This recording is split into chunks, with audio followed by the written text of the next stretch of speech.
The gleaming marble floors of the Harrison mansion reflected Victoria's designer heels as she stormed through the foyer, her face flushed with anger. The echo of her father's words still rang in her ears, cutting deeper than any punishment he'd ever given her before. "That's it, Victoria. I've had enough," James Harrison had declared, his voice carrying the weight of 2 decades of disappointment. "You've maxed out 3 credit cards in Paris, crashed your 2nd luxury car this year, and now I find out you've been skipping your business classes at UCLA." He stood behind his mahogany desk, his shoulders rigid with tension. "It's time you learned the value of hard work." Victoria tossed her long blonde hair over her shoulder, her manicured fingers gripping her phone so tightly her knuckles turned white. "Daddy, you're being ridiculous. I told you I'd do better." "No." James's voice cut through the air like a steel blade. "I've made a decision. You're going to work at Betty's Diner in downtown Los Angeles." Victoria's perfectly glossed lips parted in shock. "A diner? You can't be serious. I'm Victoria Harrison. I don't work in diners." "You do now," James replied, his tone brooking no argument. "Betty is an old friend, and she's agreed to take you on as a waitress. Minimum wage, regular shifts, no special treatment." He walked around the desk, his expression softening slightly. "And until you can prove you understand the value of money and hard work, your trust fund is frozen." The word frozen hit Victoria like a physical blow. She stumbled backward, her designer purse sliding off her shoulder. "You can't do this to me. I'm your daughter, not some common worker." "That's exactly why I have to do this," James said, his voice tinged with sadness. "You've lost touch with reality, Victoria. You think money grows on trees, that the world owes you everything just because you're my daughter. It's time you learned what real life is like for most people." Victoria fled to her room, slamming the door hard enough to make the crystal chandelier in the hallway tremble. She threw herself onto her king-sized bed, surrounded by shopping bags from her latest spree. Tears threatened to ruin her perfect makeup as she scrolled through her phone, looking for sympathy from her wealthy friends. But as the responses trickled in, Victoria felt a chill run down her spine. These people she'd thought were her friends seemed more amused than supportive. "OMG, that's hilarious," read one message. "From rodeo drive to serving coffee. Can't wait to see this," said another. The next morning, Victoria stood in front of her walk-in closet, facing an unprecedented crisis. What did one wear to work at a diner? Her usual wardrobe of designer dresses and 5-inch heels suddenly seemed ridiculous. After an hour of frustrated searching, she settled on the plainest outfit she could find, a silk blouse and tailored pants that probably cost more than what she'd make in a month at minimum wage. Betty's Diner sat on a busy street corner in downtown Los Angeles, its neon sign flickering weakly in the morning sun. Victoria parked her Mercedes, the one she hadn't crashed, around the corner, hoping none of her usual crowd would spot her entering such an establishment. The bell above the door chimed as she pushed it open, and the smell of coffee and grease hit her like a wall. Behind the counter stood a woman in her 60s, her grey hair pulled back in a neat bun, wearing a clean but well-worn uniform. She looked up as Victoria entered, and a knowing smile crossed her face. "You must be James's daughter," she said, wiping her hands on her apron. "I'm Betty." Victoria forced a smile, trying not to show her disgust at the sticky linoleum floor beneath her expensive shoes. "Victoria Harrison," she replied, extending her hand as if she were at one of her father's charity galas. Betty ignored the outstretched hand and instead reached under the counter, pulling out a folded uniform and name tag. "Here's your uniform. Bathroom's in the back where you can change. Then we'll start your training." Victoria stared at the polyester uniform in horror. "You expect me to wear this?" The fabric felt rough against her manicured fingers, nothing like the designer clothes she was used to. "Unless you want to ruin that $1,000 blouse with cooking grease," Betty replied matter-of-factly. "Your choice." As Victoria changed in the tiny bathroom, she could hear the regular morning crowd filtering in. The cheerful greetings and casual conversation felt alien to her, so different from the careful social maneuvering she was used to at her father's business functions or her friends' exclusive parties. When she emerged, the uniform scratching uncomfortably against her skin, she found Betty waiting with a notepad and pen. "First lesson," Betty said, her eyes twinkling with something that might have been amusement or sympathy. "Everyone who walks through that door deserves your respect and attention, whether they're wearing a three-piece suit or haven't showered in days."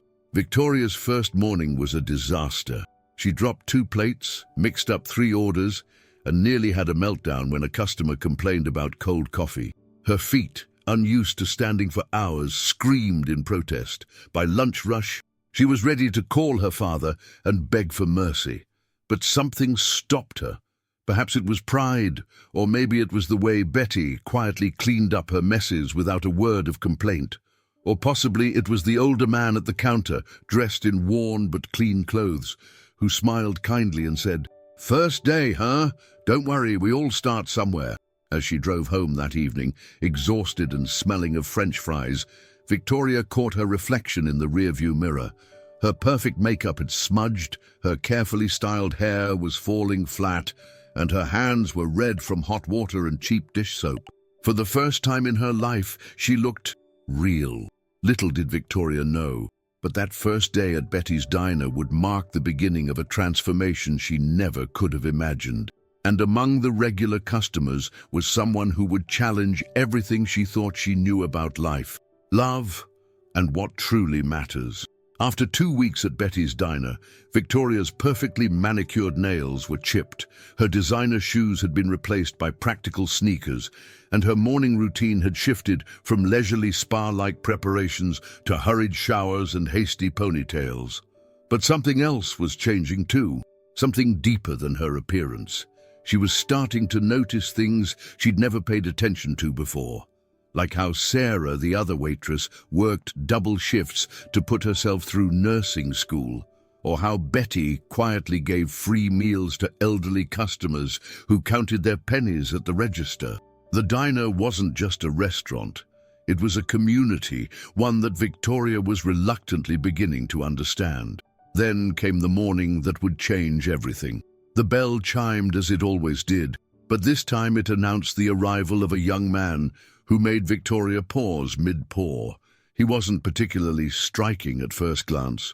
Worn jeans, a simple button-down shirt rolled up at the sleeves, and a laptop bag slung over his shoulder. But there was something in the way he carried himself, a quiet confidence that drew her attention. "Morning, Betty," he called out, settling into his usual spot at the counter. "The usual, please." "Coming right up, Michael," Betty replied warmly. She turned to Victoria. "Would you take care of Michael's order? Coffee, black and whole wheat toast with eggs over easy?" Victoria approached with her newly acquired professional smile, the one she'd learned to wear even when her feet were killing her. "Good morning," she said, reaching for the coffee pot. Michael looked up from his laptop, and Victoria found herself caught in the most piercing blue eyes she'd ever seen. But it wasn't their color that struck her. It was the intelligence behind them, the way they seemed to see right through her practiced facade. "You're new here," he said, his voice carrying a hint of amusement. "Victoria, right? Betty mentioned they had a new waitress." Victoria felt an unfamiliar flutter in her stomach. Usually when men noticed her, it was because of her designer clothes or her father's name. But here she was in her polyester uniform, her hair hastily tied back. And yet something in Michael's gaze made her feel more seen than she ever had at her father's galas. "Yes, I'm Victoria," she replied, trying to maintain her composure as she poured his coffee. "You seem to be a regular." "Every morning," he confirmed, opening his laptop. "It's the perfect place to work. Good coffee, better company, and the best view of real life you can get in LA." Victoria raised an eyebrow. "Real life? In a diner?" Michael's smile turned thoughtful. "Where else can you see a CEO having breakfast next to a construction worker, while a struggling artist sketches in the corner and a retired teacher reads the morning paper? This place is more honest than any boardroom I've ever been in." Before Victoria could respond, Betty called out another order, and she hurried away. But throughout her shift, she found her eyes drawn back to Michael. He worked steadily at his laptop, occasionally engaging in friendly conversation with other regulars or helping an elderly customer who dropped her fork. When the morning rush died down, Victoria found herself back at Michael's spot, refilling his coffee. "So, what do you do?" she asked, curiosity getting the better of her. "Some kind of writer?" Michael chuckled. "Not exactly. I'm working on my doctoral dissertation in social economics, studying the impact of wealth inequality on community structures." He glanced up at her, those blue eyes twinkling. "I also run a non-profit that provides microloans to small business owners in underprivileged areas." Victoria felt her cheeks flush. Just a month ago, she would have dismissed someone like Michael as beneath her notice. No designer clothes, no expensive car, probably no trust fund. Now she found herself wanting to know more about his work, his thoughts, his life. But their conversation was interrupted by a commotion at one of the tables. A well-dressed businessman was berating Sarah over what he claimed was a wrong order, his voice rising with each word. Victoria watched in shock as the man, exactly the type she used to socialize with, turned red-faced with anger over something as trivial as Eggs Benedict. Before she could think, Victoria found herself moving toward the table. "Sir," she said, channeling the authority she'd learned from years of social conditioning, "I'm going to have to ask you to lower your voice. This is a family establishment." The man turned his glare on her, and for a moment, Victoria saw herself reflected in his entitled anger. How many times had she treated service workers with the same dismissive contempt? "Do you know who I am?" he demanded, standing up to his full height. Victoria felt a calm settle over her, different from any she'd ever known. "In here, sir. You're just another customer, and we expect all our customers to treat our staff with respect." From the corner of her eye, she could see Michael watching the scene unfold, his laptop forgotten. Betty had emerged from the kitchen, ready to intervene, but she held back, observing. The businessman sputtered. He threw some money on the table and stormed out. In the silence that followed, Sarah touched Victoria's arm. "Thank you," she said softly. "No one's ever stood up for me like that before." Victoria felt something shift inside her, like a key turning in a lock she hadn't known existed. She glanced back at Michael, who was watching her with an expression she couldn't quite read. Was it approval, interest? Whatever it was, it made her feel more accomplished than any shopping spree ever had. That evening, as Victoria drove home in her Mercedes, which somehow felt more and more out of place in the diner's parking lot, she couldn't stop thinking about Michael's words about real life. She thought about the man at the diner and how easily she could see her old self in his behavior. For the first time, she felt truly ashamed of who she used to be. Her phone buzzed with messages from her old friends, inviting her to another exclusive club opening. Usually, being excluded from such events would have devastated her. But tonight, Victoria found herself thinking about tomorrow's morning shift instead, wondering what insights Michael might share over his coffee and toast, and how she might continue to surprise herself.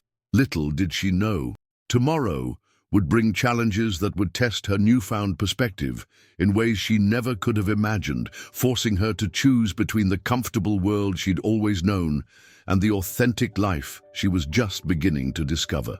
Victoria arrived at Betty's diner early the next morning to find an unusual scene.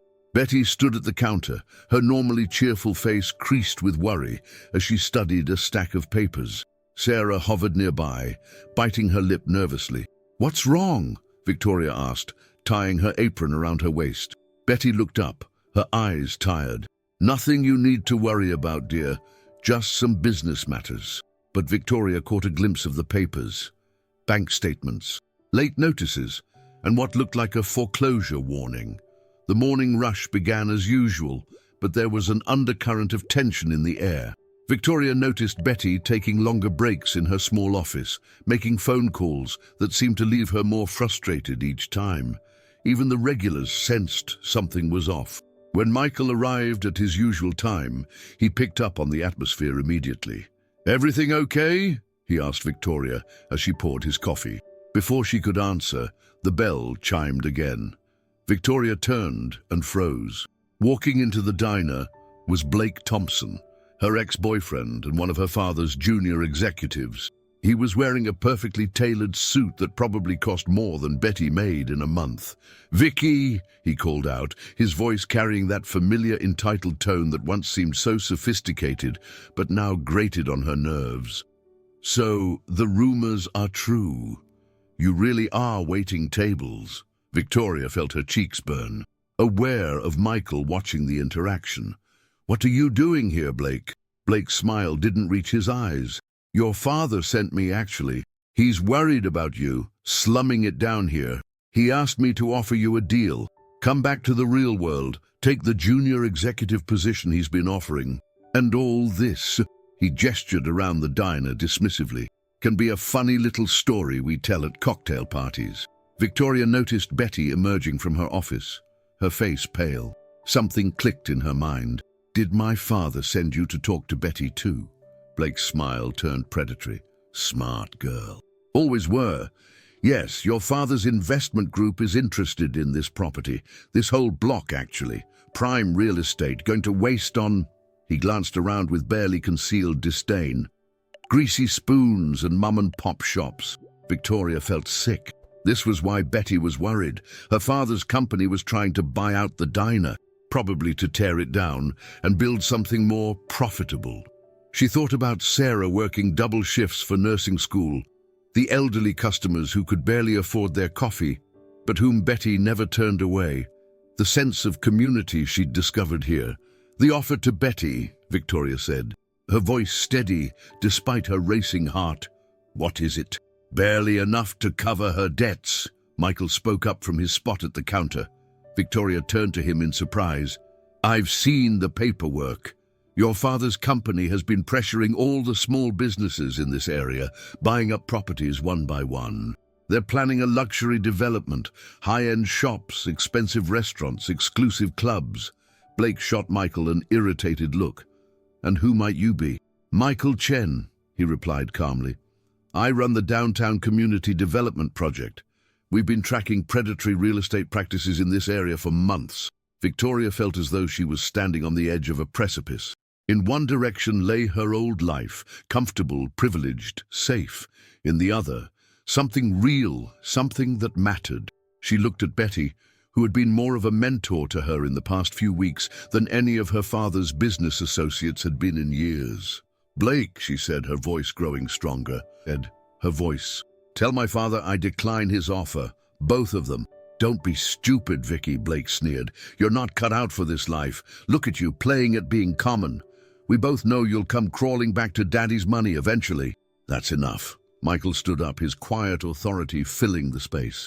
"I think you should leave," Blake laughed, but Victoria saw a flash of uncertainty in his eyes. "This isn't over, Vicky.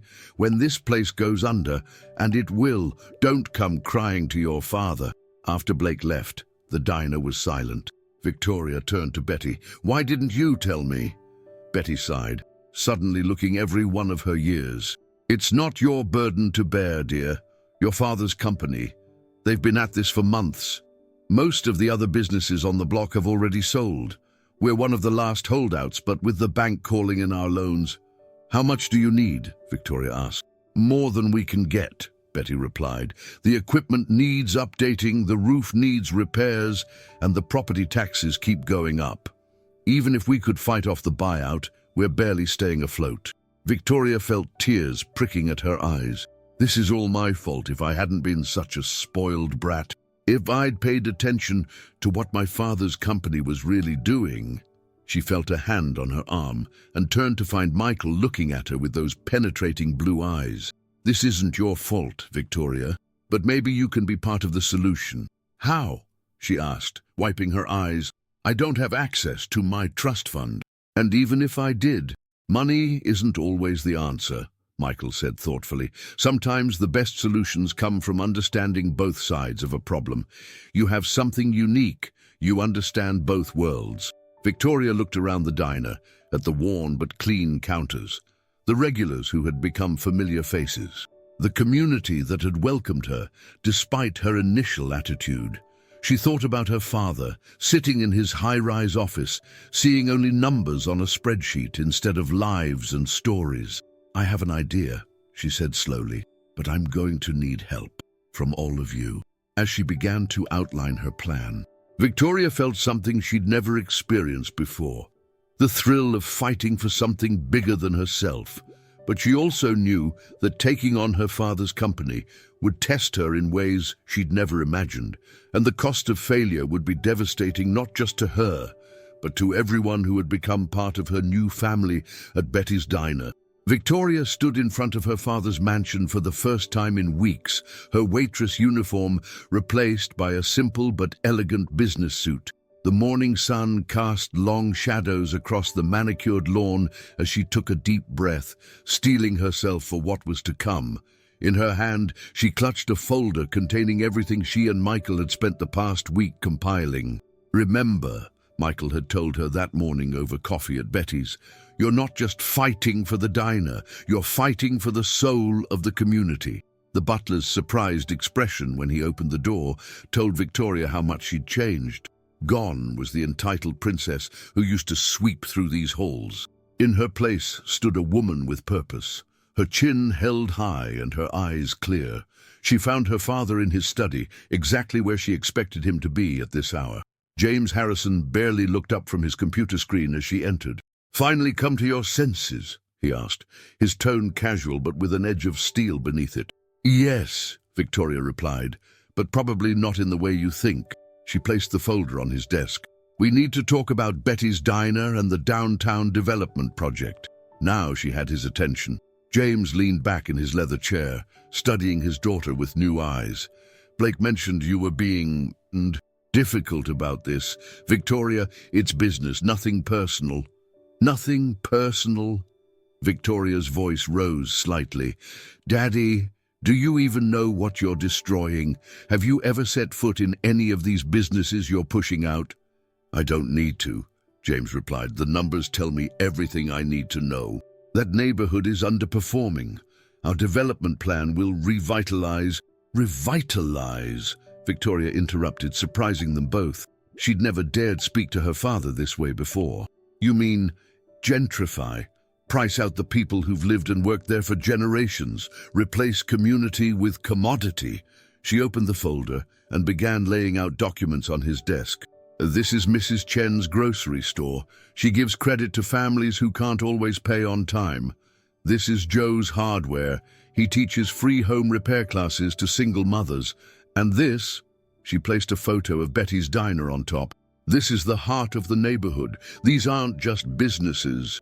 Daddy, they're lifelines." James picked up one of the papers, his expression unreadable. "This is very touching, Victoria, but sentiment doesn't turn a profit." "Actually," Victoria pulled out another set of documents. "It does. Michael, Dr. Chen from the Community Development Project, helped me run the numbers. The current businesses in that neighborhood serve over 5,000 regular customers. They employ local workers, support local suppliers, and keep money circulating within the community." She laid out more papers, charts, graphs, and projections. "Your luxury development might show bigger numbers on paper, but it would displace hundreds of families, eliminate dozens of jobs, and actually reduce the overall economic health of the area. Not to mention the PR nightmare when the media finds out that Harrison Developments is destroying beloved local institutions." "Are you threatening me?" James asked quietly. "No, Daddy, I'm trying to show you a better way." Victoria pulled out one final document. "This is an alternative development proposal. Instead of tearing down existing businesses, we renovate and upgrade their facilities. We provide microloans for improvements and expansion. We maintain the community while improving infrastructure and property values. The profit margins might be smaller in the short term, but the long-term benefits, both financial and social, are substantial." James Harrison was silent for a long moment, studying the papers spread across his desk. When he finally looked up at his daughter, there was something new in his eyes, something that might have been respect. "You've done your homework," he said slowly. "But why? Why fight so hard for this?" Victoria thought about her answer carefully. Because you taught me that success is about more than money. You built this company from nothing because you wanted to create something meaningful. Somewhere along the way, we both forgot that. Working at Betty's, it reminded me what real value looks like. She watched her father pick up the photo of Betty's diner again, running his thumb across the image. "You know," he said quietly, "I used to eat there when I was starting out. Could barely afford the coffee some days.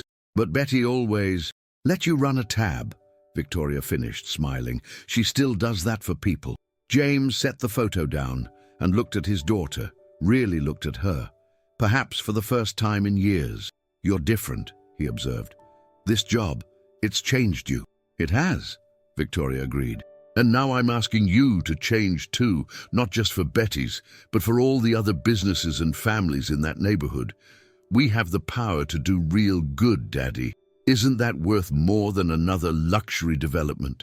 The silence that followed seemed to stretch for eternity.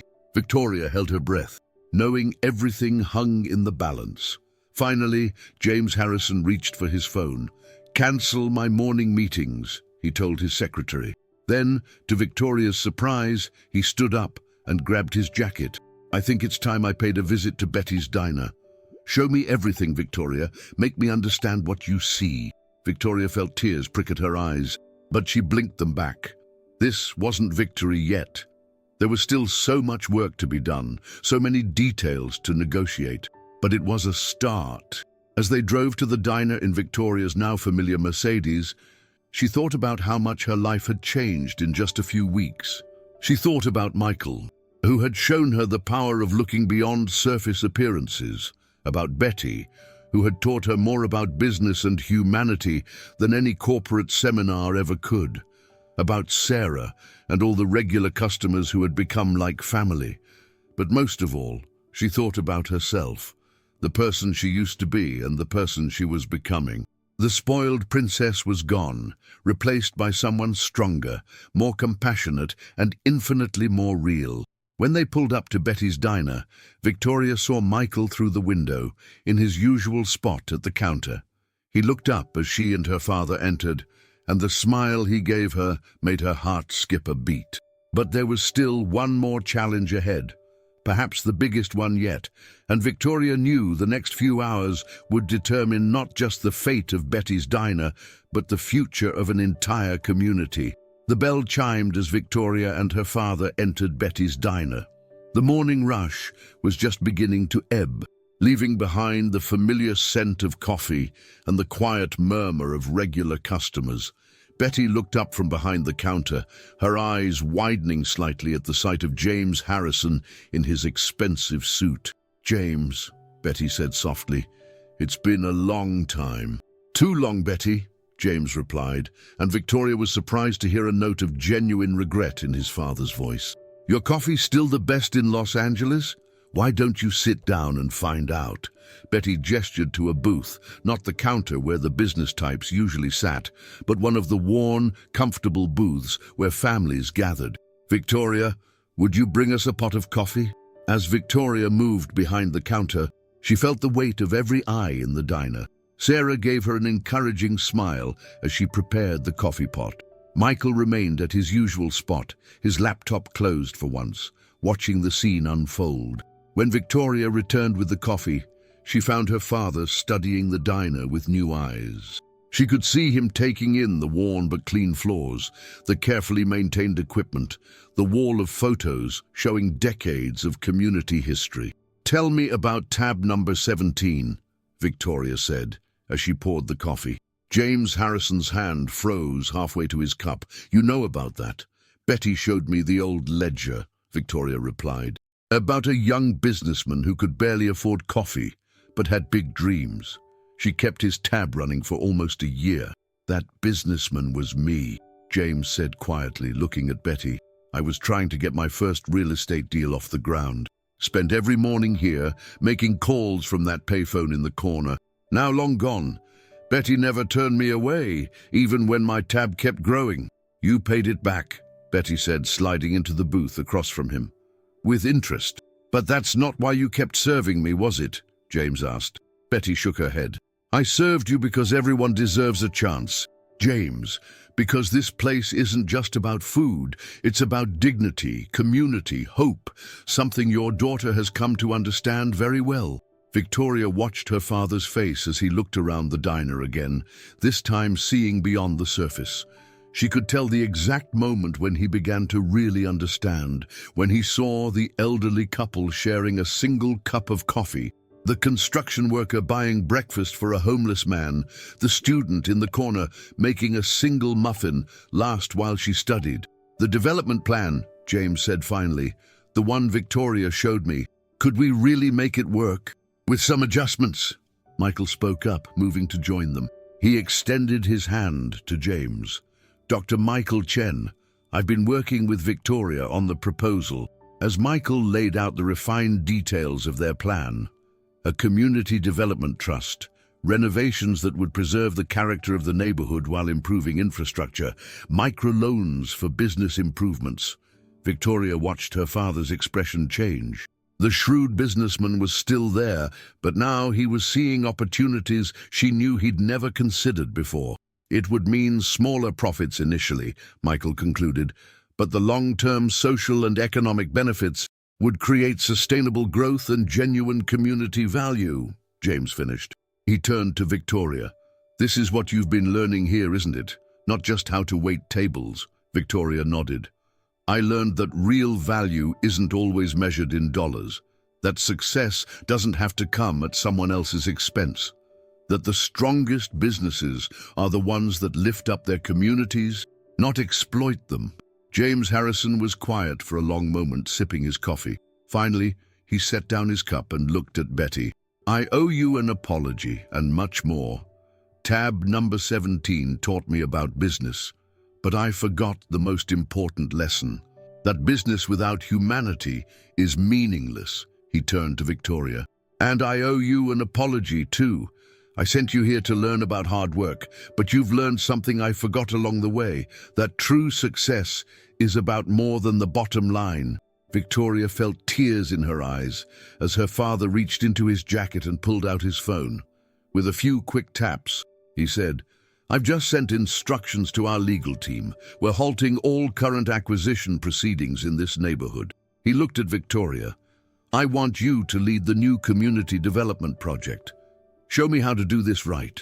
The diner erupted in cheers. Sarah hugged Victoria, Betty wiped tears from her eyes, and the regular customers, who had been pretending not to eavesdrop, broke into applause. Michael squeezed Victoria's hand under the table, and the warmth of his touch sparked through her entire body. 6 months later, Betty's diner had a new coat of paint, updated equipment, and the same warm heart it had always had. The neighborhood was transforming too, but not in the way originally planned. Instead of luxury boutiques, the local businesses were thriving with new resources and support. Victoria split her time between her office at Harrison Developments and her shifts at the diner. She had insisted on keeping her waitressing job, now not because she had to, but because she wanted to stay connected to the community that had changed her life. One quiet morning, as Victoria served coffee to the regulars, she caught her reflection in the diner's window. The designer clothes and perfectly manicured appearance of her old life were gone, replaced by something far more valuable, genuine confidence, earned respect, and real purpose. She saw Michael's reflection appear beside hers, and when he smiled, she knew that her father's attempt to teach her a lesson had given her something far more precious than he'd ever imagined. Penny for your thoughts? Michael asked, pulling her close. Victoria looked around the diner, at Betty teaching a new waitress the ropes, at Sarah proudly wearing her nursing student ID badge, at her father sitting at the counter talking business with a local shop owner, at the community that had become her true home.